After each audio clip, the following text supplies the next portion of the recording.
show and tell you why Mel Gray may be the greatest wide receiver deep threat of all time. I'm wearing my new cutoff t-shirt with the cool Sports Stats and Gab logo. Check it out in my store if you'd like. The link is in the About section of my homepage. Now let's get after it. What does it take to be considered as the greatest deep threat of all time? How about 9.2 speed in the 100?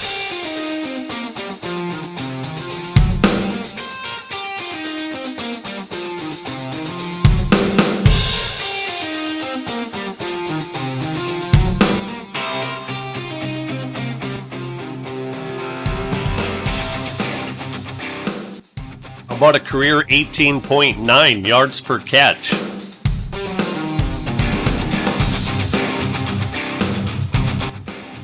And how about a ridiculous 44.6 yard average touchdown catch?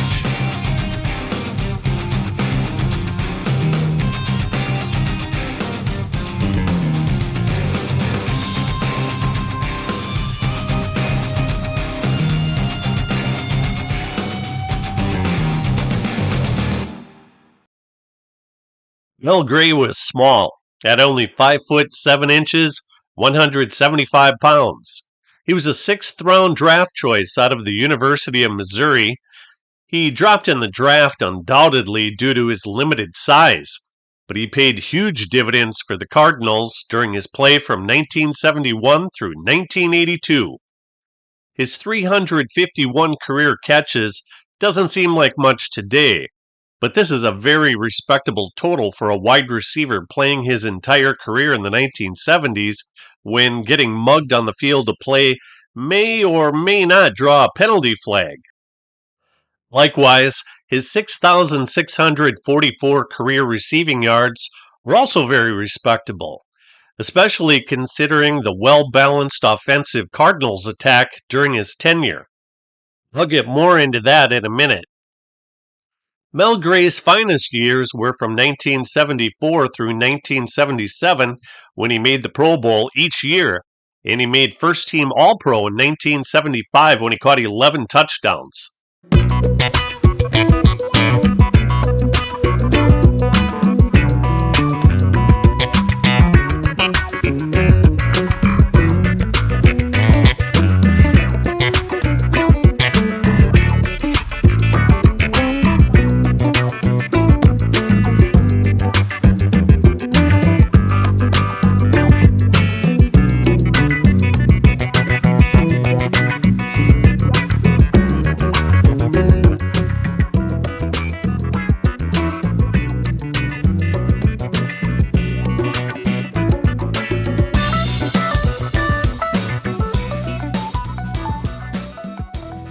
Future Hall of Fame head coach Don Coryell and veteran star quarterback Jim Hart had a lot to do with Mel Gray's success.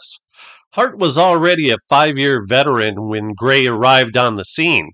Not so coincidentally, Hart also was a Pro Bowl player each year from 1974 through 1977. He had 209 passing touchdowns in a fine 19-year career, and he threw a great deep ball, as we've seen. Jim Hart was afforded ample passing time through the efforts of a terrific offensive line. This line won the unofficial pass protecting title by allowing the fewest sacks from 1974 through 1976. In 1975, they set a 14-game regular season record by allowing the fewest sacks with only 8. In 1976, Dan Deerdorf, Tom Banks, and Conrad Dobler were all starters for the NFC in the Pro Bowl. Deerdorf played center, guard, and tackle in his 13-year career with the Cardinals. Center Tom Banks' 10-year NFL career, all with the Cardinals, coincided with Deerdorf's career. He had a fine career as an 8th-round draft pick out of Auburn University. Conrad Dobler undoubtedly had many nicknames given to him by opposing defensive players, and the nicest is probably Dirty, due to his questionable antics. He added further offensive line chemistry by playing with the Cardinals from 1972 through 1977, In this picture, he's inserting fingers into Rich Glover's helmet in a real sweetheart maneuver. Strongman Bob Young played with the Cardinals from 1972 through 1979. He competed in the inaugural World's Strongest Man contest in 1977 and finished second to weightlifter Bruce Wilhelm. He finished fifth in 1979. Cardinals had a terrific rushing attack with bruising Jim Otis, who complemented the electrifying running style of Terry Metcalf. This balanced offensive unit allowed Mel Gray to do his thing.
One of the benefits of having an effective speed burner at wide receiver like Mel Gray is that he typically receives a big defensive cushion at the line of scrimmage, which allows for short pass completions that turn into long gainers.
Mel Gray had 45 receiving touchdowns, and the average distance of the touchdowns were 44.6 yards.